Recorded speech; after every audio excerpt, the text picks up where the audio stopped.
in Russia. They're challenging the U.S. in Syria. According to U.S. intelligence, they've lied about who they're bombing. You spearheaded the reset with Russia. Did you underestimate the Russians and as president, what would your response to Vladimir Putin be right now in Syria?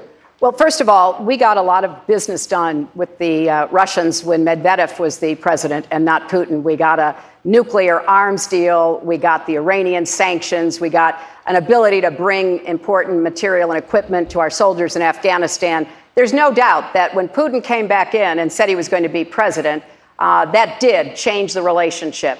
We have to stand up to his bullying, and specifically in Syria, it is important, and I applaud the administration because they are engaged in talks right now with the Russians to make it clear that they've got to be part of the solution to try to end that bloody conflict and to provide safe zones so that people are not going to have to be flooding out of Syria at the rate they are.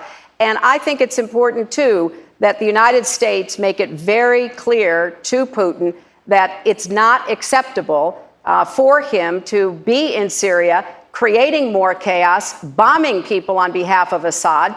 And we can't do that if we don't take more of a leadership position, which is what I'm advocating. Senator Sanders, what would you do differently? Well, let's understand that when we talk about Syria, you're talking about a quagmire in a quagmire. You're talking about groups of people trying to overthrow Assad, other groups of people fighting ISIS. You're talking about people who are fighting ISIS, using their guns to overthrow Assad, and vice versa. I'm the former chairman, Anderson, of the Senate Veterans Committee. And in that capacity, I learned a very powerful lesson about the cost of war.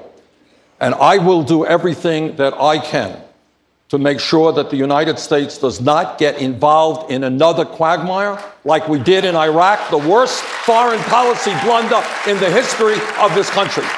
We should be putting together a coalition of Arab countries who should be leading the effort. We should be supportive.